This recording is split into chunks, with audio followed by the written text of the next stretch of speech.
All right, welcome back. Today we're going to dive into something you probably never think about, but that's all around you, the high-tech world of coding testing.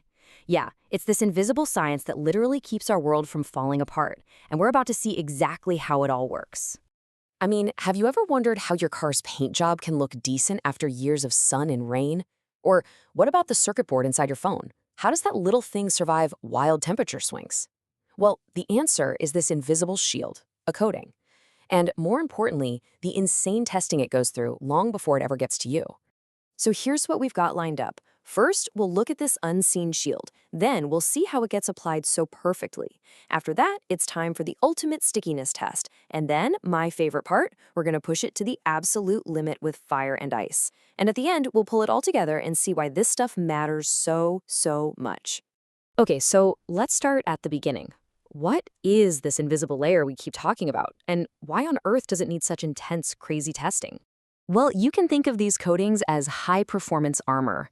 They're these super thin protective layers on, well, everything, from the delicate electronics in your gadgets to massive industrial steel beams. You might have a conformal coating that keeps a circuit board safe from moisture, or a heavy-duty layer that stops steel from rusting away. No matter what, these films are the first line of defense against pretty much everything the environment can throw at them. All right, but here's the thing. A coating is only as good as its application. I mean, you could have the most amazing, most advanced formula in the world, right? But if it doesn't go on smoothly and evenly, it's completely useless. And that is the huge challenge for manufacturers. Getting that perfect coat isn't just art, it's a science of incredible precision, especially when you're talking about high-speed industrial lines. And as you'd expect, it all starts with using the right technique. So, one of the most common ways they do this in big factories is with something called the roller coating process. Just picture these giant, super precise paint rollers applying a perfectly even film onto, say, a huge coil of steel that's whizzing by at high speed. The goal here is nothing less than a flawless finish, every single time. But, the complexity here is just staggering. It's not just about the paint. Scientists have to analyze the machine itself. They're managing the absolute tiniest vibrations, the smallest wobbles in the equipment, all to make sure that coating thickness is perfectly stable and has zero defects. It really is a perfect marriage of chemistry and mechanical engineering. Okay, so let's say we did it. We've applied a perfect, uniform layer. Great.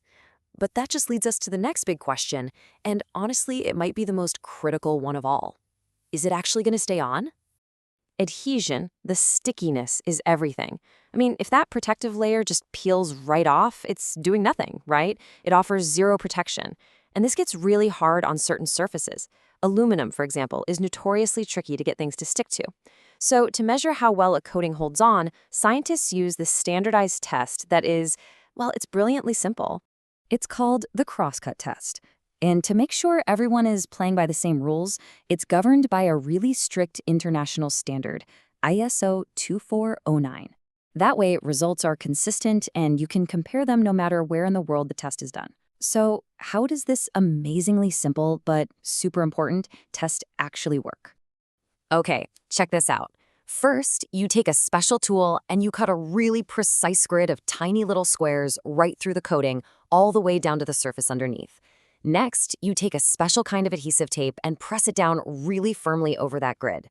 And then you just rip it off. And what's left behind, or what isn't, tells you everything you need to know about the strength of that bond. The results get graded on a really simple scale.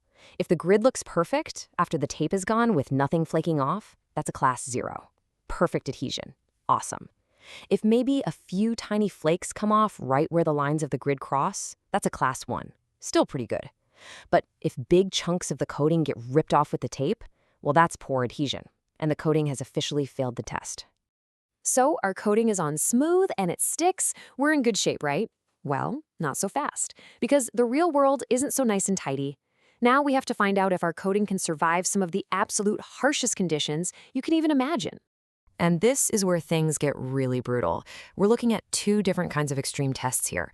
On one side, you've got something called thermal shock. That's all about simulating the rapid heating and cooling that electronics have to deal with. And on the other side, you have high temperature erosion, which is designed to mimic the absolutely punishing wear and tear you'd find inside, say, industrial machinery. So with thermal shock testing, what they do is take a coated circuit board and just cycle it super fast between freezing cold and blistering hot temperatures, over and over and over again. What they're looking for are those tiny, microscopic defects that, over time, could expand and cause the whole device to just fail out in the real world. It's basically a lifetime of abuse packed into a short test to make sure it's reliable. But believe it or not, things can get even more intense. When we're talking about industrial coatings, the tests are run at insanely high temperatures. We're talking 400 degrees Celsius. That's over 750 degrees Fahrenheit. Just wow. And here's the kicker. It's not just about the heat. While that coating is baking away at 400 degrees, it's also getting blasted with tiny, abrasive particles of fly ash. Why? Because this perfectly simulates the incredibly destructive environment you'd find inside something like a power plant boiler or even a jet engine. So what happens? What are the results? Well, just look at this. The data here shows that this special nickel-based coating, it's called Colmanoy 88, made the steel roughly 3 times harder and more resistant to all that wear. That's not just a small improvement. That is the difference between a part failing catastrophically and one that lasts for years and years, even in the most extreme environment. Okay, so after seeing all these super precise and, let's be honest, sometimes brutal tests, let's just zoom out for a second. Why? Why do scientists and engineers go through all of this trouble? Well, it all matters because this invisible science is what really holds up all of modern technology. All this testing is what makes sure the products we rely on every single day are safe and reliable. It saves companies and us billions by catching failures before they can ever happen. It's what lets us build machines that can work in the deepest parts of the ocean or even in outer space. And really, at the end of the day, it's what drives us to innovate, to invent even better, stronger, and more durable materials for whatever comes next. So I'll just leave you with this to think about. That nonstick pan in your kitchen, the smartphone in your pocket, the bridge you drive over every day, they all have their own unseen shield, proven tough through tests just like the ones we've seen. So my question for you is, after seeing all this, what everyday object will you never look at the same way again? Thanks for tuning in.